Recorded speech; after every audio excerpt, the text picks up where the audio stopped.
नमस्कार मित्रांनो, सफर विथ अभि या चॅनलमध्ये तुमचं स्वागत आहे. तर आज नवीन एक व्हिडिओ तुमच्यासाठी घेऊन येतो आहे. माझ्या कामानिमित्त गावी आलो होतो एका शूटसाठी विसापूरला. तर माझं योगायोग की मला आज लाटवणची जत्रा मिळणार आहे. तर आजचा दिवस मला गॅप आहे, उद्या हळद वगैरे आहे. तर म्हटलं आज लाटवणची जत्रा आहे तर मी तिकडे जाऊन येतो आज. तर आज तिकडे जाईन तर तुम्हाला सर्व दाखवतो. तिकडे खूप तिकडे ते मजा मस्ती असते त्या लाटवणच्या जत्रेला. आणि जवळजवळ काहीतरी 5-6 गावामधल्या तिथे काठ्या येतात जत्रेच्या, म्हणजे काय देवळाच्या त्यांच्या असतात त्या. तर तिकडे आज तुम्हाला जाईन ते तिकडे एक तलेगर गावची आमच्या जवळपासचाच गाव आहे तलेगर म्हणून. तर तिथून एक काठी येते आपली जत्रेतली. माझ्या माहितीनुसार मला तर 2 गावाच्याच फक्त काठ्या माहिती आहेत, एक तलेघर आणि वलवते. तर आज जाणून घेऊयात तिकडे की किती गावाच्या तिकडे काठ्या येतात.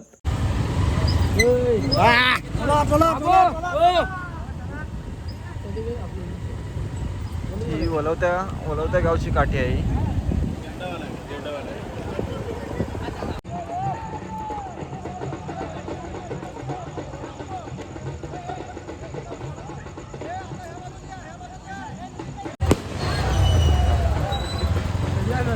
आता भेटणार भाऊ आपल्याला शॉर्ट.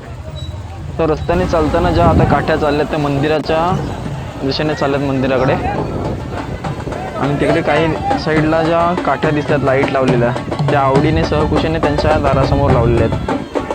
आपण पुढे जाऊन पाहूयात.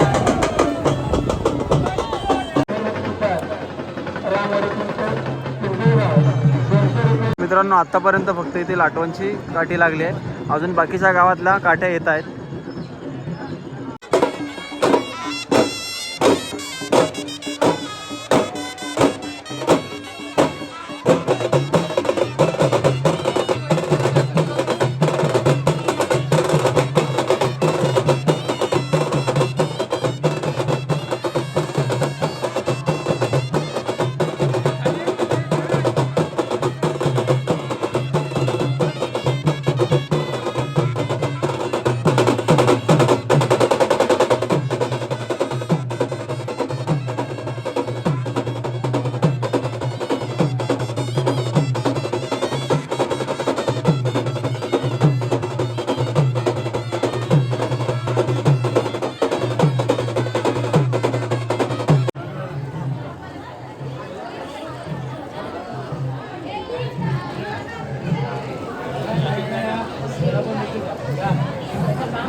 ह्या मंदिराच्या एक्झॅक्ट समोर हे बगाडा आहे.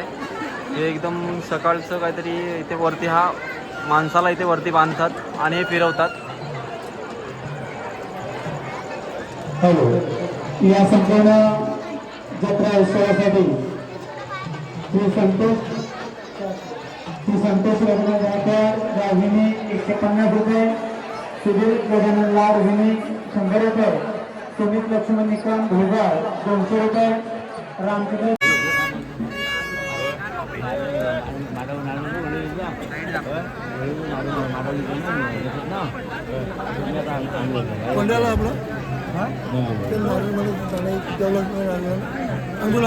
काठीवाला दिलं ना आपल्याला, काठीवाला दिलं नाही गावांनी.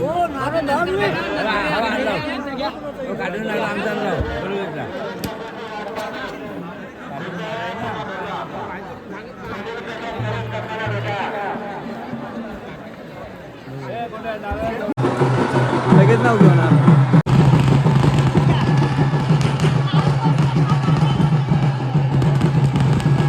ही पहिली काठी येते ती आता उभी राहिली, ती आता पिंपलगावची काठी आहे.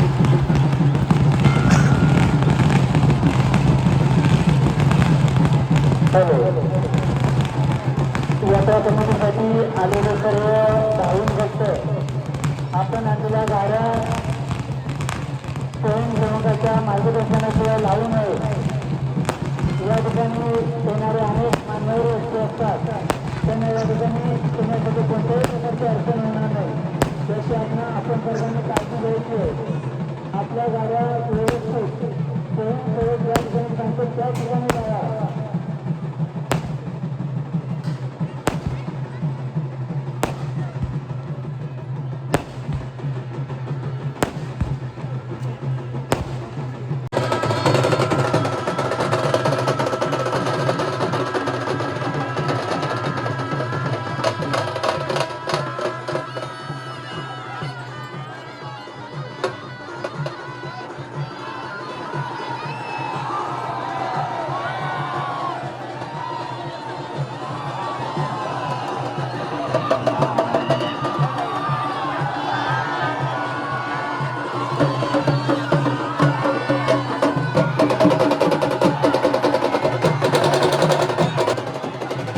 मित्रांनो ही काठी आहे ती वलवत्या गावची आले.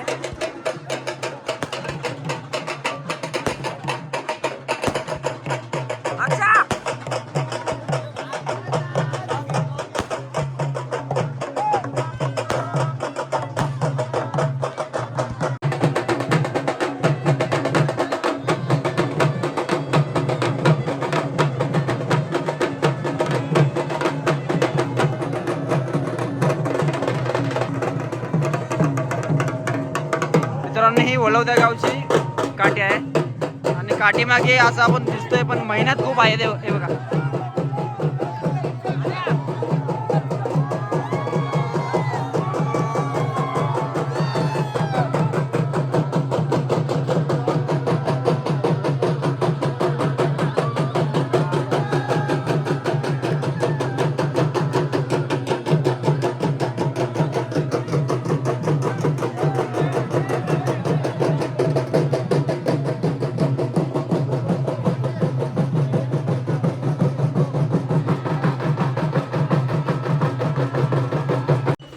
आता अजून एक काठी राहिली ती म्हणजे तलेघरची. त्या काठीसाठी खूप लोक आतुरतेने वाट बघत असतात कारण की त्या काठीमध्ये काहीतरी अट्रॅक्शन असतं. आपण पाहूयात.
लाइटिंग बघा किती छान बनवले. लाइटिंग मारले. अरे कांच्या इकडं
इथे प्रत्येक काठीसोबत बाजावाले आलेले त्यांची जुगलबंदी इथे पाहायला मिळते.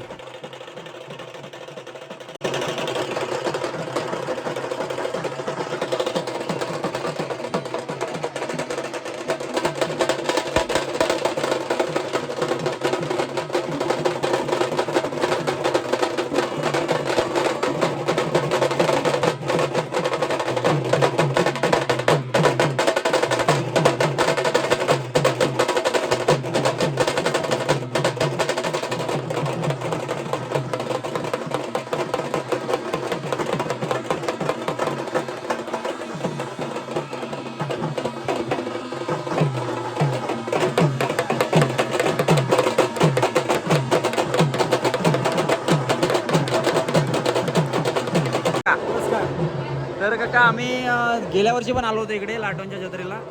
यावर्षी आलोय तर थोडी माहिती जाणून घ्यायची होती की आपल्या जत्रेचं म्हणजे पारंपरिक जे चालू आहे त्याच्याबद्दल थोडी मला माहिती हवी होती. तर तुम्ही सांगू शकता? मूळ म्हणजे या जत्रेच्या उत्सवाला 6 ठिकाणच्या काठ्या येतात. 6 ठिकाणाचे. 6 ठिकाणच्या. दाभटची जन्नी, हां गोळगाची कालकाय, हां कोलवत्याचा भैरी, हां तळेघरचा भैरी आणि कादवनची ताणकाय सोमजर अशा 6 ठिकाणच्या काठ्या येतात. त्या 6 काठ्याचा हा मोठा समा भरला जातो आणि समा भरले असताना याच्यात प्रत्येक काठ्यांची फेरी वाजते. मंदिराला पूर्ण मंदिर भैरी मंदिराला फेरी काढतात. फेरीनंतर त्या काठ्यांचा मान भरला जातो. मान म्हणजे प्रत्येक देवीचा मानपान जसा का द्यायचा तसा मान भरला जातो आणि हा मान भरत असताना सगळे 7 भाऊच असतात. इथे 7 भाऊकी आहेत.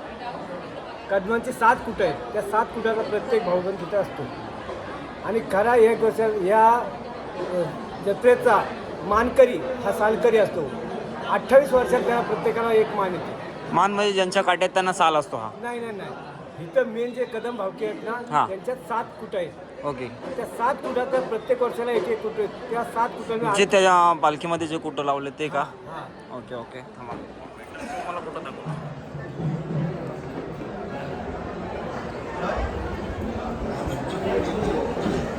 कुटऱ्यांचा प्रत्येक वर्षाला प्रत्येकाचा मान असतो. एक ठराविक असा कायमस्वरूपी एकाचा मान नाही. 7 भावकीमध्ये प्रत्येक वर्षी मान फिरत राहतो. असा ह्याचा सोहळ्याचा महत्त्व आहे. Okay okay. आणि हे भाऊ बहिणीचं हे काठीचं नातं कसं काय आहे ते? मनोत्याचा भैरी हां हा दाभटच्या जनीचा भाऊ आहे. ओके. हां लाटवणचा भैरी हा दाभट बौद्धवाडी इथल्या जन्नीचा भाऊ आहे. आणि कालकायची जत्रा हां. तळेघरचा अशा त्याचं भाऊ बहिणीचं नातं जमलं आहे. भैरी, कालकाय, जन्नी, चाणकाय, सोमजाय आणि कोलाय असे या 7 काळ. आणि हे आपलं हे बगाडाचं जे आहे ते काय असतं त्याचं? बगाडचा पूर्वी असं होतं की पूर्वी त्या वतनदाराला ज्या मानकऱ्याला हां पाठीला गळ लावून हां त्या बगाडाला टांगायचे हां आणि त्याच्या हातामध्ये पंचामृताचा एक प्रकार असतो. तो पंचामृत द्यायचा आणि त्याला 7 फेऱ्या फिरवायच्या. ओके. मानेला गळ लावून मानेला उलटी गळ. करायची. ओके. गळ म्हणजे खुपसवायचे असे आणि तो टांगा आपल्या शरीरामध्ये? हां. आणि ह्याचं महत्त्व असं आहे वरून कोणी पडलं काय झालं न कळत काही इजा कोणाला होत नाही असं महत्त्व बगाड्याचं? आहे. अजिबात काही नाही, इजा काहीच होत नाही. काहीच नाही. काका तुम्ही म्हटलं होतं की आता हे बगाड्याचं जे तुम्ही महत्त्व सांगणार बगाड्याचं तुम्ही जो मानकरी असतो ते कसं काय म्हणजे जो माणूस टांगला जातो तो तो प्रत्येक वर्षी एका कुटातला टांगला जातो. हां प्रत्येक वर्षी एका कुटातला त्याचा दिवसभर उपास धरला जातो. हां तो उपास धरल्यानंतर पूर्वी असं होतं आणि नंतर ह्या अहिंसेचा कायदा निघाल्यामुळं आम्ही हे ते रद्द केलं. पूर्वी तो बौद्ध समाजाचा मान असायचा.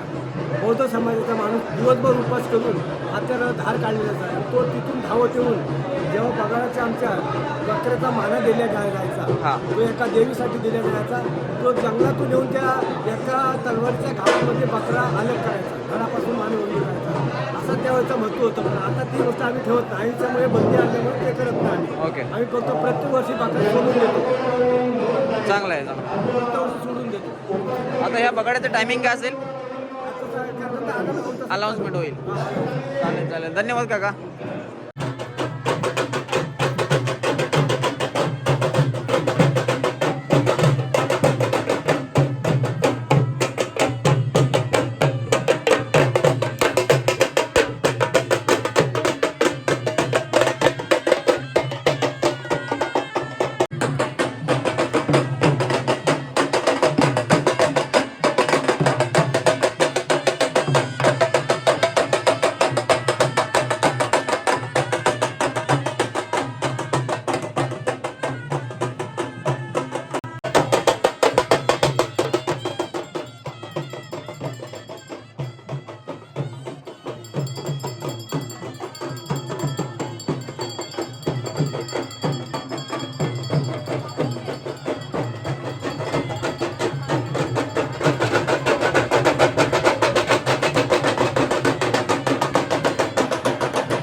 ह्या काट्या आता पूर्ण मंदिराच्या गोल राऊंड मारतात एक पूर्ण.